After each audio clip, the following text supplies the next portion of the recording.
आपके साथ मैं हूं सुजाता कुकरेती और आप देख रहे हैं माइक ऑन है। और आज जिन बड़ी खबरों पर आपके लिए माइक ऑन हो रहा है, सबसे पहले आपको दिखाऊंगी विनय कटियार का विस्फोटक वार क्या है।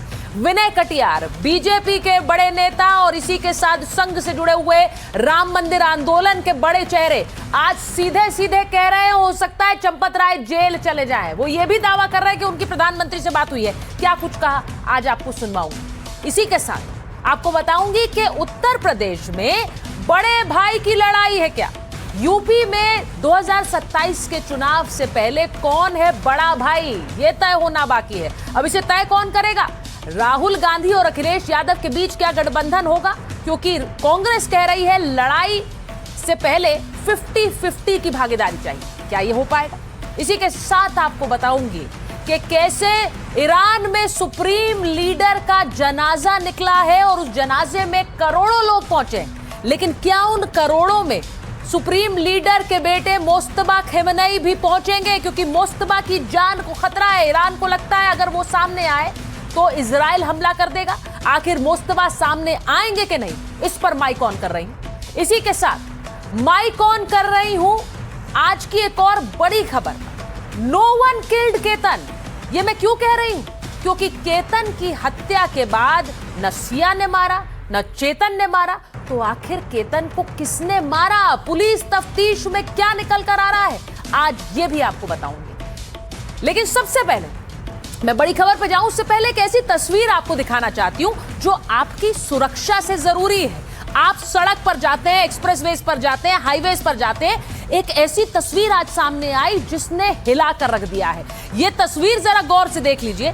इसमें एक एलपीजी टैंकर में चलते हुए एक्सप्रेसवे पर लीकेज हो गई। अब हाईवे पर लीकेज हुई और उसके बाद जो लीकेज है वो कैसे आग के बारूद में तब्दील हो गई, वो जरा देख लीजिए। इस तस्वीर को देखिए। एलपीजी सिलेंडर, ये गाजियाबाद की तस्वीर है। एलपीजी सिलेंडर कैसे एक्सप्रेसवे पे टकराया, टैंकर में लीकेज हुई, जो एलपीजी फैली तेजी से, उसके बाद जो कुछ उसकी चपेट में आया वहां इलेक्ट्रिक मीटर से आग लगी और आग देखिए कैसे बारूद की तरह फैल गई। इस तस्वीर ने सबको हिलाकर रख दिया। इसमें 5 लोगों की मौत हो गई है, ड्राइवर समेत।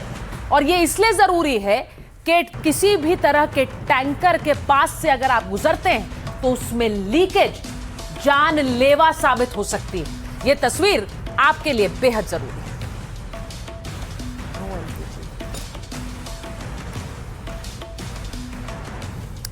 और आज सबसे पहले आपको जो खबर बताने जा रही हूं विस्तार से, क्या चंपत राय जेल जाने वाले हैं? विनय कटियार कह रहे हैं यही। विनय कटियार जो बीजेपी के बड़े नेता रहे और राम मंदिर आंदोलन का एक बड़ा चेहरा रहे, वो कह रहे हैं कि आने वाले समय में चंपत राय जेल जा सकते हैं। वो ये भी कह रहे हैं कि उनकी प्रधानमंत्री से बात हुई है। अब मैं आपको बताती हूँ, विनय कटियार एक ऐसा चेहरा रहे हैं जो योगी के, माफ कीजिए, जो मंदिर आंदोलन से जड़े रहे। आपको ये पूरी खबर बताऊं उससे पहले आपको तस्वीर दिखाती हूँ। आज योगी आदित्यनाथ किससे मिलने गए? नृत्य गोपाल दास से मिलने पहुंचे योगी आदित्यनाथ। नृत्य गोपाल दास जो कि अध्यक्ष हैं राम मंदिर ट्रस्ट के, उनकी सेहत खराब है, वो अस्वस्थ चल रहे हैं काफी लंबे समय से, और इसीलिए ये तस्वीर आज सामने आई जब योगी आदित्यनाथ उनसे मिलने पहुंचे हैं। एक ऐसे समय में जब इस वक्त ट्रस्ट को यह तय करना है कि चंपत राय, गोपाल राव जो ये ट्रस्ट के सदस्य रहे, जिन्हें ट्रस्ट के बायलॉज ये अधिकार देते हैं कि वो जीवन भर ट्रस्ट के सदस्य बने रहें, उस ट्रस्ट को ये अधिकार और ये फैसला लेना है कि इनका इस्तीफा भी माना जाए और इसी के साथ क्या ये ट्रस्ट में बने रहें। उस समय देखिए अध्यक्ष जो हैं राम मंदिर ट्रस्ट के, वो काफी लंबे समय से बीमार है और योगी आदित्यनाथ उनसे मिलने पहुंचे। इन सब के इतर विनय कटियार ने आज एक विस्फोटक खुलासा किया है। विनय कटियार क्या कह रहे हैं? 3 अहम बातें वो कह रहे हैं। पहला, पैसों का जबरदस्त गबन हुआ है। दूसरा, मामले पर मेरी मोदी जी से बात हुई। और तीसरा, हो सकता है चंपत जेल चले जाएं। वो ये भी कह रहे हैं कि गोपाल राव बहुत बुरे आदमी हैं। चंपत राय को लेकर उन्होंने कहा है कि वो काफी बुरे आदमी हैं। राम मंदिर में तैनात रहे गोपाल राव के बारे में विनय कटियार ने अच्छी बातें नहीं की। उन्होंने कहा कोई लेन देन नहीं, कुछ नहीं करता था, पता नहीं किसने उसको यहां बनाकर भेज दिया। विनय कटियार ने कहा कि हम कभी जाते नहीं वहां। एक दिन हम घूमते फिरते चले गए और सोचा बहुत दिन हो गए, भगवान राम के दर्शन कर लें, तो गोपाल राव ने हमसे कहा कि आप किसकी अनुमति से आए। इस पर मैंने नाराजगी व्यक्त की। तो विनय कटियार क्या कह रहे हैं, जरा सुनिए। जो कह रहे हैं कि उनकी प्रधानमंत्री से भी बात हुई और ये भी कि आने वाले समय में चंपत राय जेल जाएंगे। सुनिए। मोदी जी के साथ वो संपर्क में है फोन पर, इस मामले में, इसी मामले में। तो मोदी जी ने कहा रात को वो 1:30-2 बज गए होंगे रात के, तो उन्होंने कहा कि अरे भाई क्या क्या होगा अब। अरे तो मैंने कहा कि सब ठीक हो जाएगा, कुछ तो है नहीं। लेकिन जब हम यहाँ आ गए तो उसमें देखा चंपत राय भी है, गोपाल राव भी है, ये सब जितने हैं, ये हाँ अनिल मिश्रा हैं। तो ये तो किसी कारण से थोड़ा बच गए, जेल नहीं जा पा रहे हैं। अब हो सकता आगे जाएं। अभी आपने विनय कटियार को सुन लिया। अब विनय कटियार के मुताबिक चंपत राय जेल जाने वाले। उधर राम मंदिर चढ़ावा चोरी पर पहली बार आरएसएस का बयान आया है। दत्तात्रेय होसबोले ने कहा कि श्री राम जन्मभूमि पर बना भव्य मंदिर पीढ़ियों के संघर्ष और करोड़ों राम भक्तों के समर्पण, त्याग और बलिदान के कारण संपूर्ण हिंदू समाज के लिए श्रद्धा, आस्था और भक्ति का केंद्र है। रामलला मंदिर में रखे हुए दान पात्रों में जमा राशि की चोरी दुर्भाग्यपूर्ण घटना है, जिससे समूचे समाज और राम भक्तों की भावना और श्रद्धा को आघात पहुंचा है। इस घटना से हम सभी आहत हैं। तो पहली बार राम मंदिर से जुड़ा हुआ संघ का आधिकारिक बयान आ गया, आरएसएस का आधिकारिक बयान सुनिए। राष्ट्रीय स्वयंसेवक संघ संपूर्ण हिंदू समाज से भी आह्वान करता है कि इस कठिन क्षण में वह आवश्यक धैर्य और संयम का परिचय दें तथा इस दुर्भाग्यपूर्ण घटना का लाभ उठाकर हिंदू विरोधी, राष्ट्र विरोधी शक्तियों के हिंदू धर्म एवं समाज को बदनाम करने के षड्यंत्रों को विफल करे। इस घोर निंदनीय घटना को असाधारण मानकर गंभीरता से व्यवस्था एवं संचालन की सभी कमियों को दूर करने हेतु परिणामकारक कदम उठाए ताकि अयोध्या मंदिर पर करोड़ों राम भक्तों की आस्था व श्रद्धा अखंड एवं अटूट बनी रहे। अब क्यों कह रहे हैं होसबोले ऐसा, जरा आपको ये समझाती हूं। वो क्यों कह रहे हैं कि राम मंदिर के आड़ में कैसे एक पूरा षड्यंत्र रचा जा रहा है। आपको बताऊं कि राम मंदिर पर क्या ये सियासी चक्रव्यूह है, जैसा कि आरएसएस बता रहा है। शिवसेना उद्धव ठाकरे गुट 5 जुलाई को राम रक्षा आंदोलन, लूटने वालों को हिंदू माफ नहीं करेंगे, इसकी शुरुआत करने वाला है। राम रक्षा आंदोलन समाजवादी पार्टी क्या करने वाली है, अब एक एक करके आपको सभी राजनीतिक दलों की बात बता रही हूं। समाजवादी पार्टी कह रही है कि अब ना दान मिलेगा ना वोट मिलेगा, और दान चोरी वोट चोरी दोनों करती है बीजेपी। ये लगातार अखिलेश यादव कह रहे हैं और अखिलेश यादव का सीधा सीधा निशाना योगी आदित्यनाथ और यूपी की सरकार पर है। कांग्रेस पार्टी का भी पता आपको बता, कांग्रेस पार्टी ने कहा प्रधानमंत्री ने राम मंदिर का श्रेय लिया, अब चढ़ावा चोरी की जिम्मेदारी भी उन्हें लेनी होगी। और इसी क्रम में कांग्रेस के सांसद लगातार अयोध्या पहुंच रहे हैं और वहां पर उन्होंने प्रदर्शन की भी मांग की थी। तो ये सब कुछ सियासी क्रम में हो रहा है। क्या ये एक सियासी चक्रव्यूह है जिसे लेकर आरएसएस कह रहा है कि एक षड्यंत्र हिंदुओं के खिलाफ हो रहा है? जरा सुनिए। उनकी मांग करने का अर्थ ये नहीं है कि वो सच बोल रहे हैं, और उनकी मांग करने का अर्थ ये भी नहीं है कि वो न्याय चाह रहे हैं। उनको अपनी राजनीतिक गेम खेलनी है, वो खेल रहे हैं। और मुझे ये पूरा विश्वास है कि सरकार, ट्रस्ट और संगठन सब मिलकर जो भी होगा वो ऐसा न्याय होगा जिसकी प्रशंसा होगी। No nearest, no dearest, wait for the justice. अब आपको बताऊं कि राम मंदिर में चढ़ावा चोरी मामले के बीच अयोध्या पहुंच गए पंडित धीरेन्द्र शास्त्री। एक तरफ आज आरएसएस का बयान आया और दूसरी तरफ धीरेन्द्र शास्त्री भी अयोध्या पहुंचे। अयोध्या पहुंचे धीरेन्द्र शास्त्री भी हिंदुओं के खिलाफ, राम मंदिर के खिलाफ एक षड्यंत्र की बात कह रहे हैं।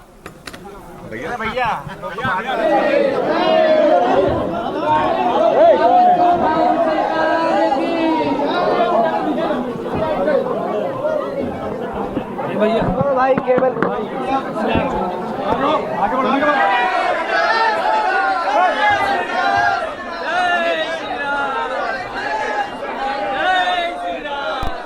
वर्तमान का युग कलयुग से ज्यादा छल युग चल रहा है। इस छल युग में सावधान रहना। वर्तमान समय में संतों पर, महंतों पर, मठों पर, मंदिरों पर प्रायोजित तरीके से, सुनियोजित तरीके से श्रद्धा घटाने के लिए एवं इनके ऊपर आस्था गिराने के लिए इस तरह के षड्यंत्र भी चल रहे हैं, जिसमें कुछ कालनेमी लोग भी सक्रिय हो गए। हमें उनसे सावधान रहना होगा, हमें उनसे सजग रहना होगा और हमें भरोसा है कि जिन जिन ने ये पाप किया उनको भगवान भी दंड देगा और एसआईटी और देश का कानून, यहाँ की सरकार दंड देगी और जांच जारी। तो पंडित धीरेन्द्र शास्त्री किसे कालनेमी कह रहे हैं आप तय करिए, लेकिन इस बीच एसआईटी की टीम भी आज एक बार फिर अयोध्या पहुंची, एक बार फिर जांच तेज कर दी गई है। एसआईटी टीम ने राम मंदिर पहुंचकर एक बार फिर तफ्तीश की है। तो ये तस्वीरें आज एक बार फिर अयोध्या में आई। अयोध्या में लगातार एसआईटी की जांच जारी है और जैसा मैंने आपको कल बताया था, एसआईटी की जांच का दायरा अब और बढ़ गया है और समय भी जांच का और बढ़ा दिया गया है।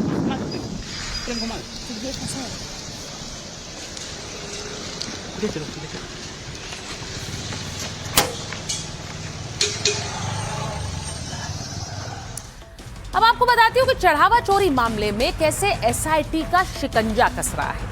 कल अनिल मिश्रा और गोपाल राव से पूछताछ की गई थी। दोनों से करीब 5 घंटे तक पूछताछ हुई। अब चंपत राय को फिर से पूछताछ के लिए बुलाया। घंटों तक चंपत राय से सवाल जवाब किए गए। एसआईटी अब हर एक राज खंगालने में जुटी। भूमि खरीद के आरोपों की पड़ताल कर रही है। मंदिर ट्रस्ट के कागजों में जो भूमि से जुड़ी जानकारी है उसका मिलान तीनों के बयानों से किया जा रहा है। जमीनें तब खरीदी गईं जब चंपत राय महासचिव थे। अब जमीनों की रजिस्ट्री में चंपत राय ने हस्ताक्षर किए हैं। सूत्रों के मुताबिक एसआईटी बयानों से संतुष्ट नहीं है। आगे भी आरोपों को लेकर एसआईटी पूछताछ कर सकती है। तो ये सब कुछ हो रहा है। इस बीच एक बड़ी खबर आ रही, जरा आपको बता देती हूँ। राम मंदिर चढ़ावा चोरी पर एसआईटी ने बड़ा कदम उठाया है। राम मंदिर ट्रस्ट के खातों का री ऑडिट होगा। इस वक्त की बड़ी खबर आपको बताऊं, सूत्रों के हवाले से खबर आ रही, पिछले 5 साल के खातों की जांच होगी।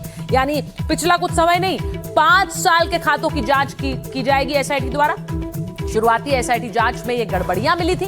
बड़े पैमाने पर हेराफेरी की आशंका थी और इसीलिए अब पिछले 5 सालों के खातों को खंगालेगी एसआईटी, री ऑडिट करेगी। तो ये बड़ी खबर है। शुरुआती एसआईटी जांच में गड़बड़ियां मिलने के बाद फिर से खाते खुलेंगे राम मंदिर के।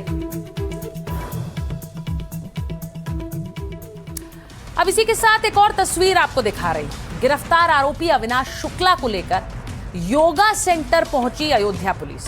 अब कई जगह पर अविनाश की निशानदेही पर नकदी और कागजात मिले हैं। तो इसी क्रम में अब योगा सेंटर पहुंची।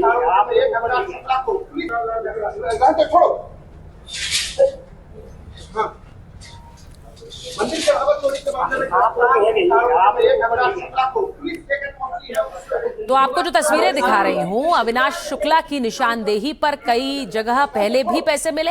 अब लगातार क्योंकि पुलिस इन 8 आरोपियों से पूछताछ कर रही है, तो जो जानकारी मिल रही है उसके आधार पर दबिश भी दे रही है, रिकवरी भी कर रही है। उसी क्रम में ये तस्वीरें भी आ रही। अब आपको तस्वीरें एक और तस्वीर दिखाती हूँ, जहां चोरी किए गए पैसों का बंटवारा होता था।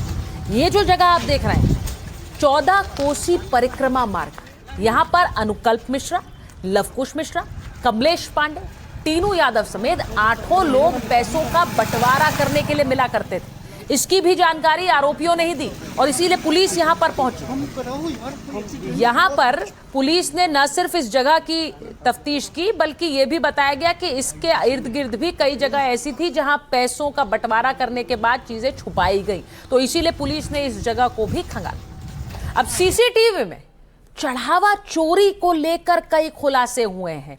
जिस तरह से सीक्रेट सीसीटीवी लगाए गए, ये बात भी मैंने आपको बताई थी पहले कि कैसे सीसीटीवी में जब मंदिर में चोरी का शक हुआ तो कुछ सीक्रेट सीसीटीवी लगाए गए थे और उनमें ही सबसे पहले चोरी की खबर सामने आई थी। तो ये तस्वीरें सामने आई, जिसके बाद शक हुआ, जांच आगे बढ़ी। इस सीसीटीवी ने ही कैद किया था कि कैसे नोटों की गड्डियों में एक्स्ट्रा नोट डाले जा रहे हैं और बाद में निकाले जा रहे हैं। 45 दिनों की सीसीटीवी फुटेज खंगालने के बाद बड़ा खुलासा भी हुआ। पुलिस जांच में सीसीटीवी फुटेज से मिले अहम सबूत। फुटेज में वो कर्मचारी दिखाई दिए जो चोरी कर रहे थे। नोटों की गिनती के दौरान अपने कपड़ों में इन नोटों को छुपा रहे थे। नोटों के बंडलों को कैसे मोजे में छुपाकर चोरी कर रहे थे। सोचिए, बंडल से नोट निकाला और उसके बाद अपने मोजे में छुपा लिया। अब मंदिर के पिलग्रिम फैसिलिटी सेंटर की भी फुटेज सामने आई पुलिस के पास। इसी सेंटर में आने वाले दान की गिनती होती थी। इस फुटेज के आधार पर पुलिस ने छापेमारी की थी और अब तक करीब 80 लाख रुपए नकद बरामद कर ली। सीसीटीवी फुटेज केवल 45 दिन तक ही सुरक्षित रहती है। ऐसे में साफ नहीं हो रहा है कि चोरी कब से हो रही थी, कुल कितनी रकम को आरोपियों ने मंदिर से चुराया है। बैंक अधिकारियों भर्ती प्रक्रिया भी जांच दायरे में है और बैंक कर्मचारी भी जांच दायरे में है। पुलिस पूरी मिलीभगत का पता लगाने में जुटी हुई है। मामले में अभी और भी खुलासे हो सकते हैं, ऐसा पुलिस का कहना है। अब मैं आपको यह भी बताऊं कि कैसे उत्तर प्रदेश में इस वक्त चंदा चोरी को लेकर सियासत गरमाई हुई। चंदा चोरी को लेकर सियासत गरमाई हुई है और यूपी की बिसात इसी चंदा चोरी पर क्या आगे बढ़ाई जाएगी। आपको यह बताऊं कि जो दो तस्वीर आप देख रहे हैं, राहुल गांधी और अखिलेश यादव, इनके बीच क्या यूपी की सियासत में एक मेल फिर से हो पाएगा? क्योंकि कांग्रेस पार्टी का साफ कहना है कि लड़ाई होगी तो 50-50 की भागीदारी होगी। 2027 से पहले सीट बंटवारे को लेकर कांग्रेस सपा आमने सामने, सम्मान के नाम पर बराबरी की बात कही जा रही है। कैसे, ये आपको बताऊं। 2027 से पहले सीट शेयरिंग को लेकर खींचतान है। अब कांग्रेस और समाजवादी पार्टी दोनों ये बात समझ रही है कि योगी को हराना है तो साथ आना है, लेकिन जोर आजमाइश दोनों तरफ से। यूपी कांग्रेस प्रभारी राजेंद्र पाल गौतम ने बयान दिया। उन्होंने कहा कि सपा के साथ बराबर सीटों के बंटवारे का उन्होंने संकेत देते हुए कहा कि 27 में सपा से बराबरी और सम्मान की मांग है हमारी। अगर कांग्रेस को सपा से उचित सम्मान नहीं मिलता तो यूपी में बीजेपी को वॉकओवर मिल जाएगा। 2024 में कांग्रेस बड़े भाई की भूमिका में थी, इसी वजह से विपक्षी गठबंधन को सफलता मिली। यानी 24 का श्रेय कांग्रेस पार्टी लेकर 27 में अपने लिए सीटें तलाश रही है। केवल कांग्रेस ही बीजेपी को हरा सकती है, यह भी उन्होंने कह दिया। 2024 में सपा कांग्रेस ने मिलकर चुनाव लड़ा था। सपा के 37 और कांग्रेस के 6 सांसद जीत कर आए थे। बीजेपी केवल 33 सीटों पर सिमट कर रह गई थी और यह बहुत बड़ा झटका था बीजेपी के लिए उत्तर प्रदेश से। तो अब कांग्रेस उस जीत का क्रेडिट लेते हुए 50-50 की भागीदारी चाह रही है। कांग्रेस प्रदेश प्रभारी राजेंद्र पाल गौतम क्या कह रहे हैं, सुनिए। बराबर की हिस्सेदारी और बराबर का सम्मान। देखिए, हमारा शीर्ष नेतृत्व तो जल्दी बैठेगा, सारे मुद्दे तय किए जाएंगे, लेकिन ये जनता का जोश आपको बता रहा होगा। स्पष्ट जनता कह रही है कि केवल कांग्रेस देश को बचा सकती है, रीजनल पार्टी की बस की बात नहीं है। अब आपको बताती हूं कि बराबरी की मांग के मायने क्या है। चुनावों से पहले दबाव बनाने की राजनीति है, प्रेशर पॉलिटिक्स जिसे कहते हैं। प्रेशर बनाकर ज्यादा सीटें लेने की कोशिश है। 2017 में भी सपा कांग्रेस में खींचतान हुई थी, तब उत्तर प्रदेश में सपा की सरकार थी। अब गठबंधन में कांग्रेस को 105 सीटें मिली थी। 2017 चुनावी नतीजों में बीजेपी को जीत मिली, समाजवादी पार्टी सत्ता से बाहर हो गई।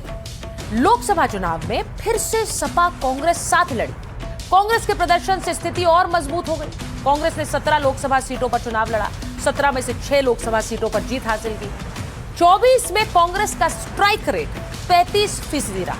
अब कांग्रेस नेताओं का मानना है कि हालात बदल गए, अब गठबंधन में उन्हें ज्यादा सीटें मिलनी चाहिए, तो इसीलिए 50-50 की डील होगी। अब सवाल यह है कि क्या अखिलेश यादव इस डिमांड को मानेंगे?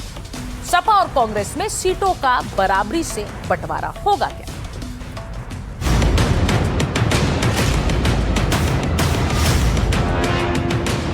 टेबल पर बैठ करके तय किया जाता है। कांग्रेस निश्चित तौर से बड़ी है और बड़े भाई के रूप में रहती है। 806 तो सोचिए बीजेपी को हराने के लिए डबल तैयारी चल रही है। उत्तर प्रदेश की राजनीति का चुनावी मोड ऑन हो चुका है। सभी पार्टियां पूरी ताकत से अपनी बिसात बिछाने में जुटी हैं। लेकिन सबसे ज्यादा सस्पेंस कांग्रेस और सपा के गठबंधन को लेकर है, जहां सीट शेयरिंग को लेकर खींचतान मची है। ये तय नहीं हो रहा है कि योगी के खिलाफ लड़ाई में कौन बड़ा भाई होगा।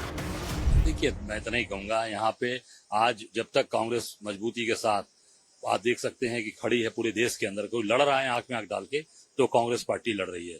चाहे वो आप भगवान राम मंदिर के चढ़ावा चोरी का प्रकरण हो, चाहे वो जमीन पर कहीं भी अत्याचार अन्याय हो रहा है, वहाँ कांग्रेस पार्टी खड़ी है और कांग्रेस निश्चित तौर से बड़ी है और बड़े भाई के रूप में रहेगी। नजर इस पर रहेगी कि कौन कितनी सीटों पर चुनाव लड़ता है। लेकिन एक सवाल भी है, क्या सीटों के बंटवारे के नाम पर हो रही खींचतान 2027 में सपा कांग्रेस की कमजोरी की वजह बनेगी? वहाँ अखिलेश जी की पार्टी बड़ी पार्टी है और समाजवादी पार्टी पहले से एस्टेब्लिश पार्टी है, तो उनकी बात को भी वज़न देना पड़ेगा, उनकी बातों को भी वज़न देना पड़ेगा। और हम लोगों की कोशिश यही रहेगी, हमको लगता है जहाँ तक, कि मिलजुल कर हम चुनाव लड़ेंगे और जिसकी जो हैसियत है उस हैसियत, उस अनुपात में लोगों को उम्मीदवार बनाया जाएगा।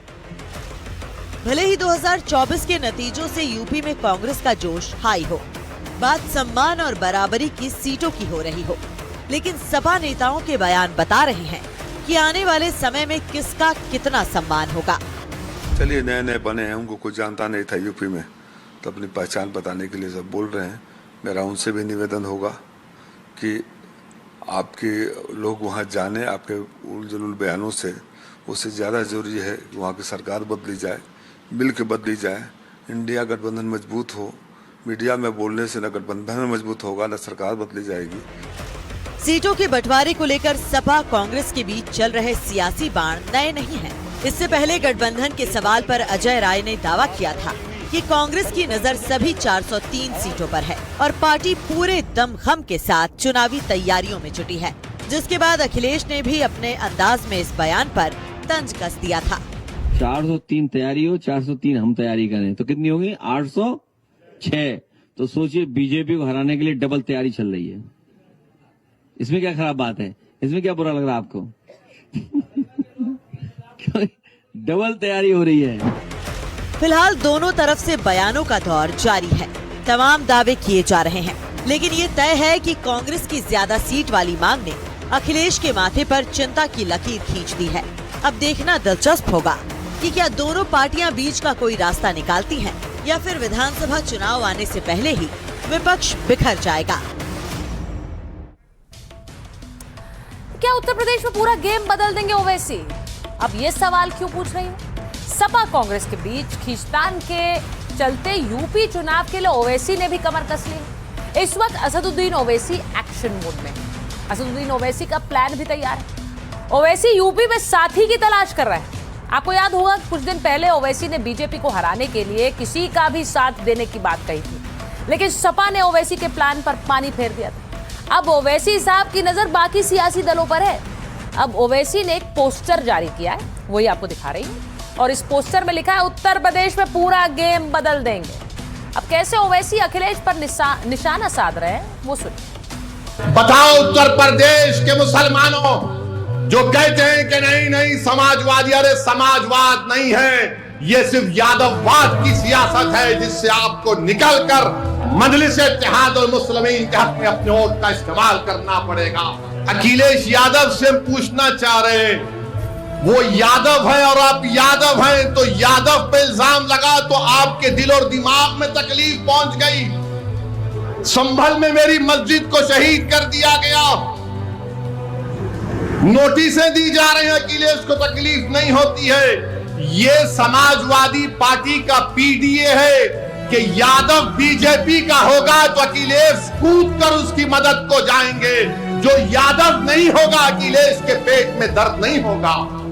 ये अखिलेश की सियासत है कि यादव बीजेपी का होगा तो मैं उसके लिए आवाज उठाऊंगा। ये पीडीए का असली चेहरा है आपके सामने। लोग मुझसे पूछते हैं क्या वैसी तुम क्या सिर्फ मुसलमानों की बात करोगे? नहीं, मुसलमान की बात इसलिए करता हूं, दलित की बात इसलिए करता हूं कि सबसे ज्यादा जुल्म उन पर होता है। अब आपको बताती हूँ कि एमआईएम ने यूपी में चुनावी अभियान कैसे तेज किया। यूपी की 200 सीटों पर लड़ने का ऐलान किया। अब असदुद्दीन ओवैसी का 40 सीटों पर खास फोकस है। यूपी की मुस्लिम बहुल सीटों पर ज्यादा जोर है। बहराइच, बिजनौर से चुनावी तैयारियों की शुरुआत की है। ओवैसी की एंट्री इंडिया गठबंधन के लिए एक बहुत बड़ी चुनौती बन गई। 2017 में एआईएमआईएम ने 38 सीटों पर चुनाव लड़ा था।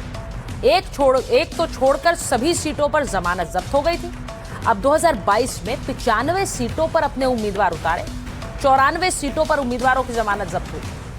अब 27 के लिए ओवैसी पूरी तैयारी कर रहे हैं। यूपी की 143 विधानसभा सीटें ऐसी हैं जहां मुस्लिम वोटरों की संख्या निर्णायक है। अब करीब 70 सीटों पर मुसलमान 20% से 30% के बीच है। 43 सीटों पर मुस्लिम आबादी 30% से ज्यादा। 36 सीटों पर मुसलमान अपने बूते पर जीत सकते हैं और इन्हीं सीटों पर अब असदुद्दीन ओवैसी की नजर। ओवैसी की तैयारी सपा के लिए एक बड़ी मुश्किल है। सपा इन सीटों को अपना मजबूत गढ़ मानती है। ओवैसी की एंट्री से सपा का गेम बदल सकता है और इसीलिए अभी यूपी में जब वो बड़ा प्लान और बड़ा गेम करने की बात करते हैं तो टेंशन किसे होनी चाहिए ये आप समझ सकते हैं। और अब बात ईरान के सुप्रीम लीडर खमनेई की, जिनके जनाजे के लिए दुनिया भर के नेता पहुंच रहे हैं। आपको तस्वीरें दिखाती हूं। खमनेई के अंतिम संस्कार की तैयारी है। दुनिया के 2 करोड़ लोग इस अंतिम संस्कार में शामिल होंगे। आपको बताऊं 30 से ज्यादा देशों के प्रतिनिधि इसमें शामिल होंगे। मशहद शहर में उन्हें दफनाने की तैयारी है। अब आप ये भी सोचिए कि इतने समय के बाद उनका ये जनाजा क्यों निकाला जा रहा है। ईरान के सुप्रीम लीडर को किस तरह से अंतिम विदाई देने के लिए भारत से कौन कौन पहुंचा वो भी आपको दिखाती हूं। ईरान के सर्वोच्च लीडर रहे अयतुल्लाह अली खमनेई, करीब 4 महीने के बाद उनको सुपुर्द खाक करने की तैयारियां हैं। उनका शव तेहरान की ग्रैंड मुसल्ला मस्जिद में अंतिम दर्शनों के लिए रखा गया है। उनके अंतिम संस्कार के दौरान इजरायली हमले का भी डर है। उस पर बात करें उससे पहले आपको बताते हैं कि अंतिम संस्कार को लेकर क्या कार्यक्रम है। बड़ी संख्या में ईरान के लोग तेहरान की मुसल्ला मस्जिद में जुट रहे हैं, जो तस्वीर में भी आप देख रहे हैं। उनके अंतिम विदाई में करीब 2 करोड़ लोगों के जुटने की उम्मीद है, जिनमें हिंदुस्तान समेत दुनिया के 30 से ज्यादा देशों के प्रतिनिधि हैं। आपको बताऊं कि सुप्रीम लीडर खमनेई को उनके पैतृक शहर मशहद में पूरे राजकीय और धार्मिक सम्मान के साथ दफनाया जाएगा। अंतिम संस्कार का यह कार्यक्रम कुल 6 दिनों तक यानी 4 जुलाई से 9 जुलाई तक चलेगा। इस दौरान ईरान से लेकर इराक के कई शहरों में अंतिम संस्कार से जुड़े कार्यक्रम होने वाले हैं। सबसे खास बात यह है कि पूर्व सुप्रीम लीडर के ताबूत पर उनके पैतृक शहर मशहद में मौजूद इमाम रजा दरगाह का लाल झंडा रखा गया है। वो तस्वीर जरा दिखाइए। जानकारों का कहना है कि खमनेई के ताबूत पर इस लाल झंडे का मतलब है ईरान अपने सुप्रीम लीडर की मौत की तुलना करबला की शहादत से कर रहा है। 28 फरवरी को हुए अमेरिकी हमले में सुप्रीम लीडर की मौत हो गई थी। अब आपको बताऊं कि अली खमनेई के अंतिम संस्कार के लिए पिछले 10 दिनों से बड़ी तैयारियां चल रही हैं। खास बात यह कि ईरान ने अंतिम संस्कार की शुरुआत के लिए जिस दिन को चुना है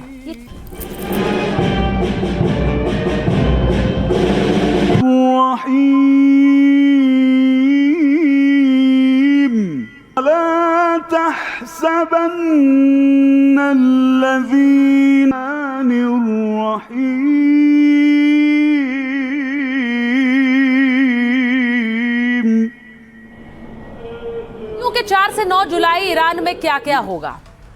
4 से 6 जुलाई यानी कि 4 जुलाई को तेहरान से इस कार्यक्रम की शुरुआत होने वाली है। इसके बाद इसमें ग्रैंड मुसल्ला प्रार्थना परिसर में उनका पार्थिव शरीर रखा जाएगा। सड़कों पर एक बड़ा जुलूस 6 जुलाई को निकालने की तैयारी है।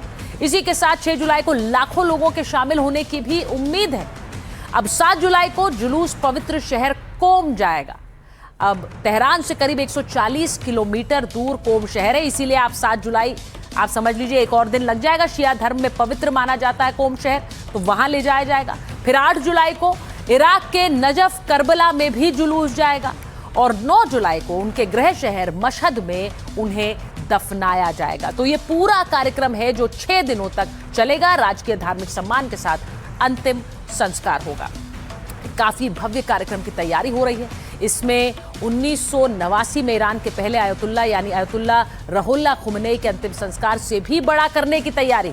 खबरों के मुताबिक खुमैनी के अंतिम संस्कार में करीब 1 करोड़ लोग शामिल हुए थे, लेकिन यहां पर खुमैनी के अंतिम संस्कार में ईरान समेत पूरी दुनिया से करीब अब खमनेई के अंतिम संस्कार में करीब 2 करोड़ लोगों के शामिल होने की उम्मीद जताई जा रही है। खबर है कि जिस कार्यक्रम में पूरी दुनिया से लोग शामिल हो रहे हैं। अब आपको तस्वीरें दिखाती हूं इंडियन डेलीगेशन की, क्योंकि भारतीय डेलीगेशन भी वहां पहुंचा है और उसकी तस्वीरें देखिए। सुप्रीम लीडर खमनेई के जनाजे में जो भारतीय दल शामिल हुआ उसकी तस्वीरें देखिए। इसमें भारत से अलग अलग धर्मगुरु पहुंचे, तो जहां हिंदू मुस्लिम सिख धर्मगुरु शामिल हुए।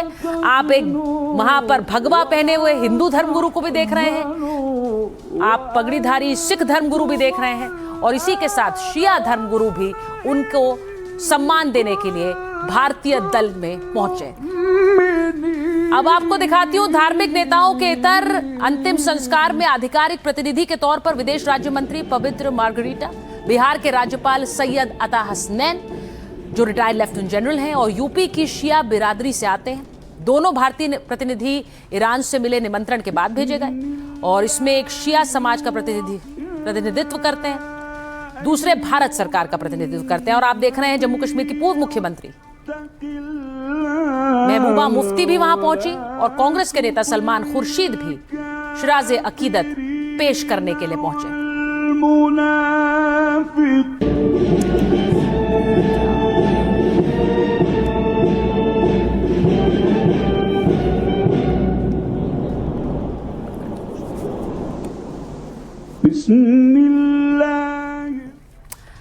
अब जिसमें 2 करोड़ लोग शामिल होंगे, उस जनाजे में क्या सुप्रीम लीडर के बेटे मोस्तबा खमनेई शामिल होंगे? सबसे बड़ा सवाल यही है, क्या मोस्तबा खमनेई शामिल हो या शामिल नहीं हो? इसके पीछे इजरायली हमले की आशंका बड़ी वजह बताई जा रही है। इस बात का खुलासा भारत से तेहरान जाने से पहले ईरानी प्रतिनिधि आयतुल्ला हाकिम ने किया। उनके मुताबिक मोस्तबा खमनेई बेहद खतरे में, बड़े खतरे में। इजरायली खुफिया एजेंसियां और मोसाद के कमांडर लगातार मोस्तबा को ट्रैक कर रहे हैं। इजराइल पहले ही कह चुका है कि मोस्तबा उनके टारगेट पर। सूत्रों के मुताबिक मोस्तबा जनता के बीच आना चाहते थे, लेकिन सुरक्षा बलों ने इसे अत्याधुनिक, इसे हाईली डेंजरस यानी कि बहुत ज्यादा खतरनाक बताया है। सुरक्षा एजेंसियों ने कहा कि उनकी सुरक्षा की गारंटी देना बहुत मुश्किल होगा और इसीलिए मोस्तबा को सामने नहीं आना चाहिए। लेकिन सवाल यह है, अगर मोस्तबा सामने आते हैं तो एक तरह से उनका नेतृत्व भी फिर से पुनः इस्टेब्लिश होगा, लेकिन अगर वो सामने नहीं आते तो फिर वो सवाल बने रहेंगे जिसमें बार बार पूछा जाता है कि क्या मोस्तबा खमनेई ठीक हैं, क्या वो स्वस्थ हैं और क्या वो ईरान में अभी भी नेतृत्व कर रहे हैं। ये सवाल बने रहेंगे। ईरान के भारत से अच्छे संबंध हैं, ऐसे में कुछ लोग सवाल कर रहे हैं कि प्रधानमंत्री नरेंद्र मोदी उनके अंतिम संस्कार में क्यों नहीं जा रहे हैं। तो इसके पीछे की पहली वजह आपको बताऊं, प्रधानमंत्री नरेंद्र मोदी का पहले से तय विदेशी दौरा। प्रधानमंत्री मोदी 6 जुलाई से 11 जुलाई तक 3 देशों के तय दौरे पर रहेंगे। इस दौरान प्रधानमंत्री मोदी का इंडोनेशिया, ऑस्ट्रेलिया और न्यूजीलैंड दौरा प्रस्तावित है, तो ये उनके पहले से तय कार्यक्रम। ऐसे में उनका आयतुल्ला खमनेई के अंतिम संस्कार में शामिल होना संभव नहीं। और अगर इतिहास के पन्नों को पलटे तो साल 1989 में जब ईरान के तत्कालीन supreme leader ayatollah Ruhollah Khomeini का निधन हुआ था, उस समय भी भारत ने अपना प्रतिनिधि मंडल ही भेजा था। उस समय भारत के प्रधानमंत्री राजीव गांधी थे। रूस और चीन भी ईरान के दोस्तों में गिने जाते हैं, तो तब जब प्रधानमंत्री राजीव गांधी थे तो वो भी नहीं गए थे, एक प्रतिनिधि मंडल गया था। इसी के साथ आपको बताऊं कि रूस और चीन, जो कि ईरान के दोस्तों में गिने जाते हैं, इन दोनों देशों के राष्ट्रीय अध्यक्षों को भी ईरान ने न्योता भेजा था। लेकिन अब तक मिली जानकारी के मुताबिक पुतिन और शी जिनपिंग भी ईरान नहीं जा रहे हैं। तो ये भी तस्वीर आ रही है और लगातार 4 तारीख यानी कल से जब ये अंतिम संस्कार का कार्यक्रम शुरू होगा तो वहां से जो तस्वीरें आएंगी वो भी आपको दिखाएंगे। और अब बात कर लेते हैं सिया और चेतन की, क्योंकि अगर इन्हें इस पूरे मामले में केतन की हत्या में बचा लिया जाए तो कोई बड़ी बात नहीं होगी, क्योंकि अभी तक जो तफ्तीश सामने आ रही है उसमें लग रहा है नो वन किल्ड चेतन, नो वन किल्ड केतन। ये क्यों कह रही हूं? क्योंकि सिया और चेतन की रिमांड खत्म होने के बाद आज कोर्ट में पेश किया गया। मैजिस्ट्रेट पुलिस रिमांड की मांग को खारिज करते हुए आरोपी सिया और चेतन को न्यायिक हिरासत में भेजने का आदेश दे दिया। दोनों आरोपियों को 16 जुलाई तक के लिए न्यायिक हिरासत में भेजा गया है।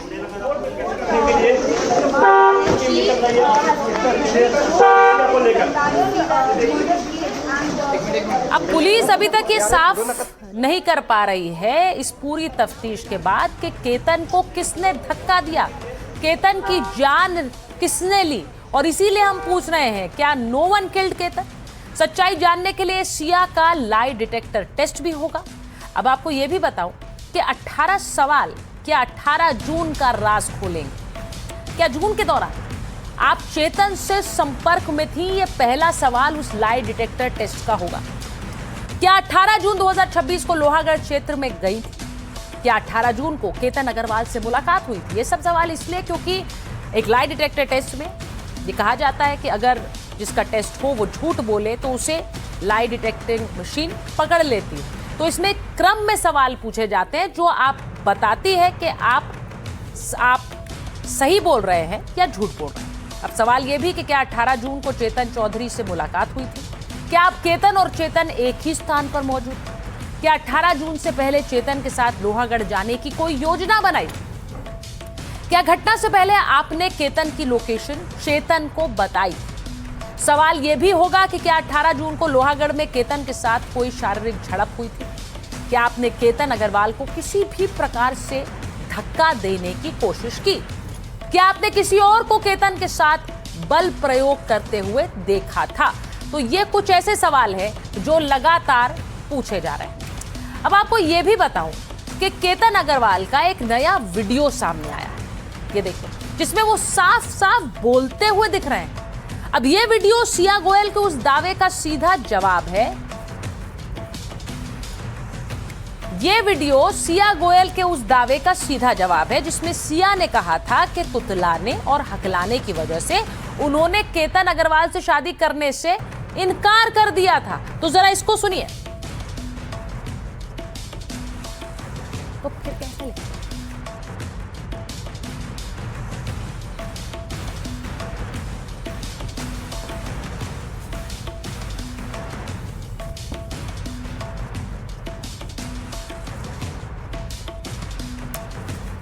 अब आपको बताती हूं कि केतन हत्याकांड में नया ट्विस्ट कैसे सामने आया है। अब एक और युवक का नाम सामने आ रहा है। अब ये युवक आरोपी चेतन चौधरी का क्लासमेट है, चेतन का कोई दोस्त बताया जा रहा है। इस युवक को केतन की हत्या के बारे में पहले से पता था, ऐसा बताया जा रहा है। अब चेतन और सिया ने इस युवक से प्लानिंग पर बात की थी, यानी कि जब वो केतन को मारने की प्लानिंग रच रहे थे, साजिश रच रहे थे, तो इसी व्यक्ति से उन्होंने कन्फाइड किया, उसे बताया। पुलिस इस युवक की भूमिका की जांच कर रही है। जांच में कई अहम खुलासे होने की आशंका है और तभी पता चल पाएगा कि आखिर केतन की हत्या सिया और चेतन दोनों ने मिलकर की, इनमें से एक ने की, या फिर इन दोनों के साथ कोई तीसरा भी शामिल था। तो इस पूरे खुलासे के बाद सारी परतें खुल पाएंगी। पुलिस तफ्तीश कर रही है और इस ऑनगोइंग इन्वेस्टिगेशन का अंत होने का सबको इंतजार है। माइक ऑन है में आज के लिए फिलहाल इतना ही। आपसे मुलाकात होगी एक बार फिर सोमवार रात 8 बजे।